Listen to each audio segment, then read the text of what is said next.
avec Larry. Larry, à toi l'antenne. Voilà tey nag dañuy wax ci li nga xamante ne moom mooy mariage précoce maanaam mariage forcé précoce yëpp sax dañ ciy boole daal di koy def dañuy commencer ci ñi nga xamante ne ñoom ñooy mariage précoce yi d'habitude bu njëkk ba loolu temps yu njëkk ya lañ ko doon gis nga xamante ne boobu ñu ko doon gën a def sax suñu mbokk alpulaar yi wala pël yi ñoom ñoo doon def làkkat yi ñoo doon def loolu seen doom yi dañuy am ay 12 ans jàpp 14 ans ñu leen di maye te ñëpp xam nañ loolu problème yi nga xamante ne xale bi mën na ko ci jànkonteel parce que xale bu teel a sëy am na boo ëmbee sa organisme yi du commencer développer pour nga mën a voilà amago ba pare sax sa yaram bi moo doon attan ëmb parce que ñëpp xam nañ ëmb nu mu méttee moo tax taux de mortalité yi dafa doon gën a bëri ci jigéen yi nga xamante ne dañuy accoucher wala aussi suñu demee ba accoucher. Voilà, Mangok, une belle petite, voilà, petite mise en scène. Vas-y. doon am ay problème yu dul jeex. Voilà léegi nag loolu dafa mel ni mi ngi fiy jug de plus en plus certes am na dëkk yoo xamante ne ba tey xam naa ñu ngi koy def du ñàkk. C'est bon? Du ñàkk ne am na dëkk yoo xamante ne ñu ngi koy def mais yaakaar naa Sénégal amoon nañ fi benn loi boo xamante ne ku mayee koo xamante ne amagul 18 ans dañ la war a tëj. Parce que loolu man jàpp naa ne viol laa ko tuddee. xale boo xamante ne xamul dara elle vient juste d'avoir ses règles nga jël ko maye ko xamul lan mooy àddina 12 ans koo xamante ne CM2 la war a def de bu njëkk ba da nga daan gis ku am 12 ans di def sax CP. xam nga ban problème moo amoon. c'est le problème il était en fait plus familial qu'autre chose c'est-à-dire que hormis le fait juridique bi nga xam dañu war a daan mais nga parent boo xam dafa maye doomam ci âge bu matagul parent bi mooy garant wu mineur bi nga xam ne mooy décider à sa place en fait contradiction boobu moo taxoon gars yi amoon problème bu rëy pour mun ko appliquer. mais loolu dañ fi war a appliquer loolu am na ba tey ñoo xamante ne ñu ngi koy def di jël seen doom yoo xamante ne ay 5e collège la ñuy def ay 4e ngeen jël ko di ko maye. yàq avenir am sax yàq sa avenir et puis surtout may ko koo xam ne bëgg ko. may ko koo xamante ne bëgg ko te d'habitude ñu ngi koy def seen jëkkër yi dinañ leen magee ay 20 ans. ay magum jëmm la ñuy doon man xamuma nan la magum jëmm boo xamante ne da nga am 30 ans di sëy ak xale boo xamante ne 12 ans. mais 30 ans c'est grawul mais ay 60 ans 70 ans. ngay sëy ak xale boo xamante ne yow magee nga ko au minimum 20 ans. bu doon sa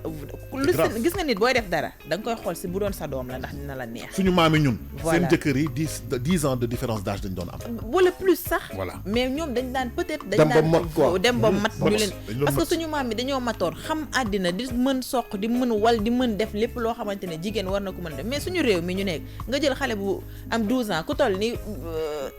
kuy def CP nu mu tudd CM2 6e collège nga jël ko mayee ko mu dem sëy yi mais kooku xale boobu day traumatisé wu. yàq nga àddinaam xamal ko góor te heure boobu noonu jaral ko commencé ko dundal benn vie boo xamante ne ci sexe lay dund te xale boobu amagul âge boo xamante ne dafa war a xàmmee loolu. dañ ko war a arrêter ak ñi nga xam ne dañuy def naka dañ koy woowee encore pour les femmes là. ñan excision yi mais non ñi ko xamul mooy ñi nga xamante ne dañuy jongal xale jigéen yi. exactement parce que voilà dañ leen di xarafal. voilà xam nga ne loolu dafa grave. loolu lu ko gën a doy waar amul da ngay yàq xale bi àddinaam ngay yàq carrément bu njëkk ba ci ay Ziguinchor nga ko doon dégg ay Guinée Bissau dëkk yooyu Mali surtout Mali Dakar fii doon na fi am mais rarement quelques rares cas nga doon dégg ñu am ko mais loolu yaakaar naa ne xeex nañ ko ba jóge na fi wala bu amee it kenn déggatu ko loolu bu ñu ñëwee ci li nga xamante ne nag moom mooy mariage yi nga xamante ne forcé yi lay doon léegi yaakaar naa ne parents yi kenn forcé sa doom pour nga sëy kenn doom yi ñooy forcé nit ñi. mun naa poser benn question xam nga mariage dafa am lu koy conditionné mooy bëgg nit ki ba pare. mu am yéene si yow bëgg nga nekk soxnaam wala ngeen sëy yéen ñaar mais fekk nag ngeen am âge bi war. secondo mooy kii am na alal ñëw na ñun la hey dañoo bëgg nga takkal ñu je veux dire nga ñu génn si ndóol bi demal sëy. Voilà. Mariage arrangé. J'allais venir. Mariage d'intérêt. Ce n'est plus forcé mais arrangé. Est-ce que mën nga ñu tojal loolu catégorie yooyu. Voilà gis nga loolu boo ko ci def ñi nga xamante ne ay mariage yi ñuy dugg ndax xaalis moo tax man yaakaar naa ne xaalis warul tax dara kenn dugg ci dara. xaalis boo gëmee sa bopp nekk borom xale gëm sa bopp ne man dinaa am lii ala kulli alin yow sa objectif di nga ko mën a atteindre yow amal jom rek bu boobaa di nga amal sa bopp am métier surtout parce que man lan laay bañ a wax jàng rek mayewul xaalis surtout que nag jàng dafa baax xale boo tolloo si jàng da ngay jàng mais soo demee ay Sandaga commerçant yu mag yi ku ci mel ne ay Mor Mati Sarr ñeneen ak ñeneen jànguñu am métier laa la wax am métier am nañu métier voilà dañoo war a ba gis nga boroom alal bu la jëlee takk la xam ne yow intérêt tax nga dugg ci moom gis nga bu la fasee booy ñibbi sa kër yaay dara doo ko yóbbu xam nga góor booy génn dala moom moo lay tànnal yére yi ngay sol góor boo xam ne da nga dugg si moom si intérêt billaay daf koy xam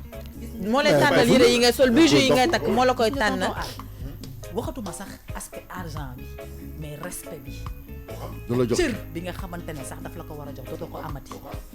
góor bu xamee ne bëgguloo ko xam ne intérêt bi moo la dugal ci moom dootoo amati jàmm dootoo amati salaam kër googu di nga fa xat dina la woon naka su dul noonu doo am liberté dina la romb di dem di defi lu ko neex te doo pipe moo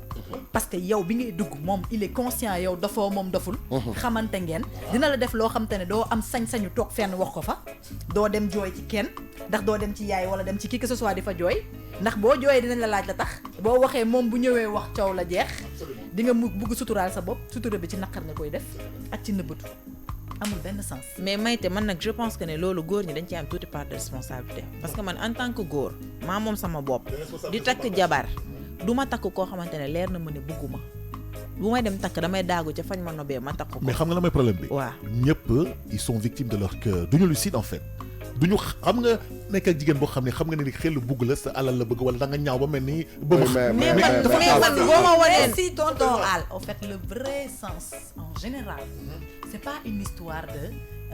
ku góor gi dafa war a seet wala déet dafa am ñoo xam ne dañuy xemmem jigéen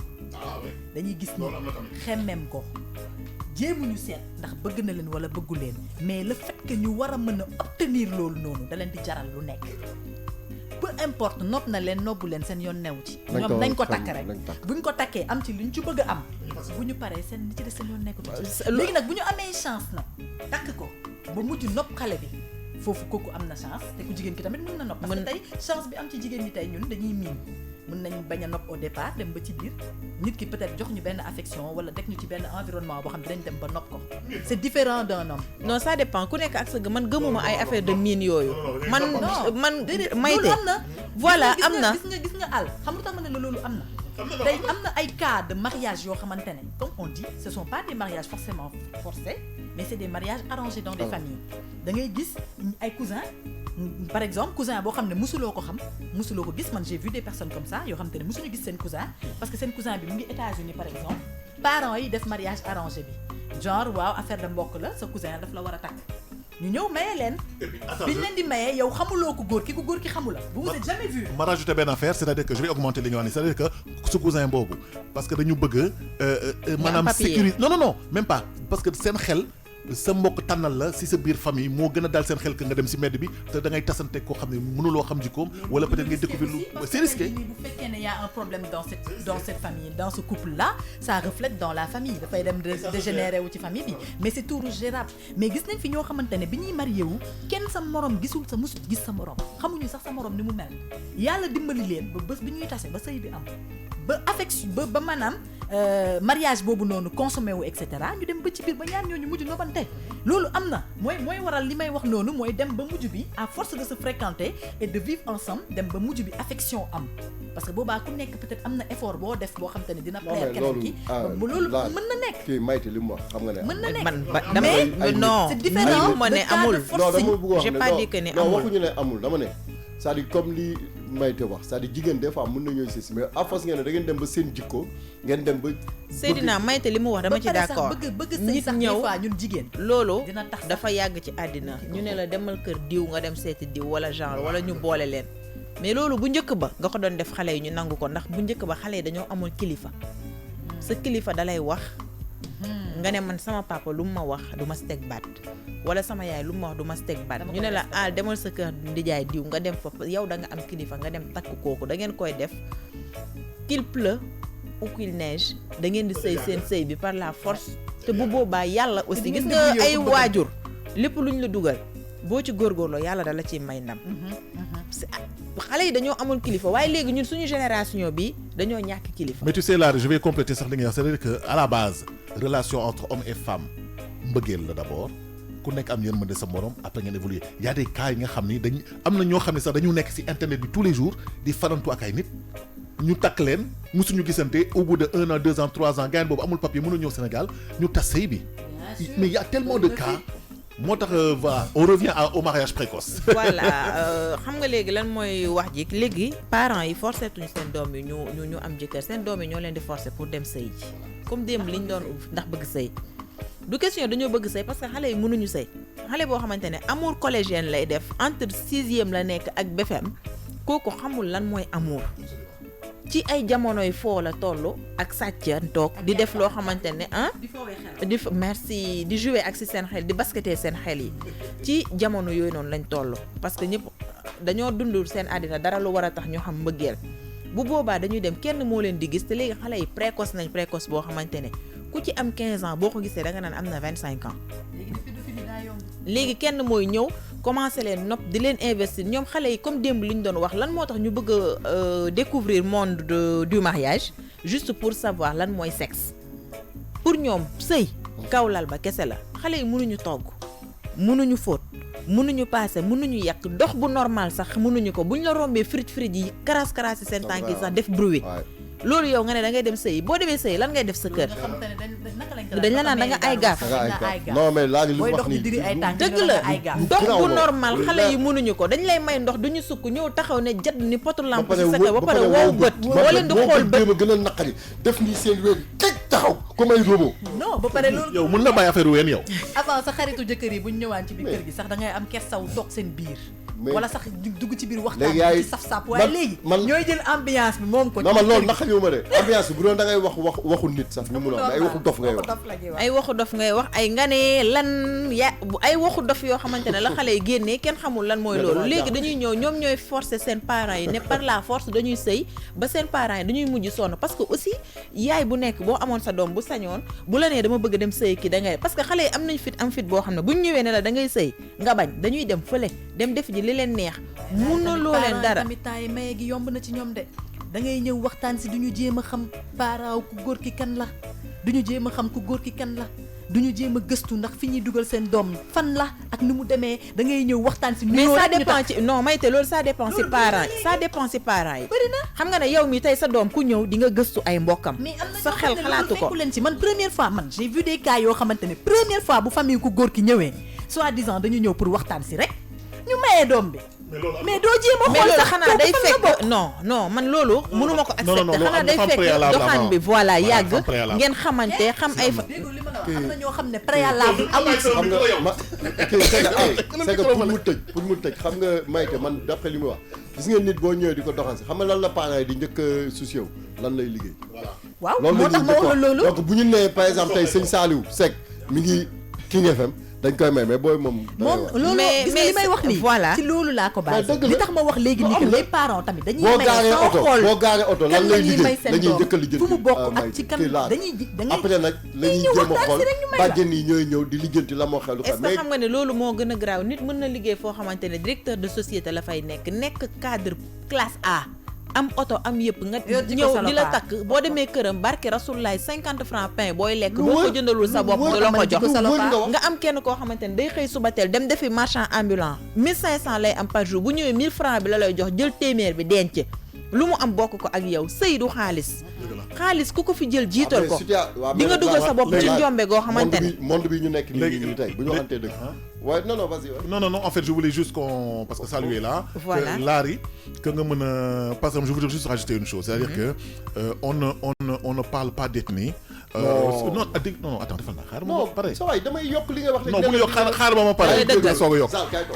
dafa am benn affaire boo xam ne ñun dañu waxtaan suñu biir ñii am Haalpulaar nañu ñii joolaa nañu ñii séeréer nañu ñii soninké nañu ñii malien nañu on ne juge personne parce que ku nekk ak ses traditions lu ñu bëggoon wax rek mooy dommage bi nga xam ni psychologique bu muy am si sa doom su fekkee da nga ko maye à bas âge mais société bu nekk ak ku nekk ak li nga mën a dékku tu vois un peu c'est pour ça qu'on parlait effectivement des mariages précoces fii si biir émission bi voilà si on a choqué des gens on est désolé mais vraiment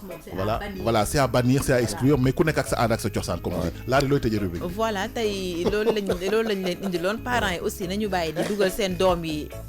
ci sëy ndax xaalis wala ñuy teel a maye seen doom yi pour des raisons yoo xamante ne baaxul parce que boo teelee maye sa doom bu am 12 ans mu jël grossesse buy ëmb mu nekk par césarienne wala par voie basse à la kulli alin dina ci am ay problèmes yoo xamante ne après doo xam mën na ko lor voilà parents yi aussi nañu bàyyi intérêt bi ñuy jël di ci dugal seen doom xale yu aussi nañu bàyyi seen dëgër bopp gi ñu dëgër bopp xam ne lu jot rek incha allah di nga ci day yomb si yow bàyyi bëgg a teel a am jëkkër ndax ñeme góor te mënuñu togg mënuñu yàq xamuñu àddina ñi ko si def nañ ko traiteur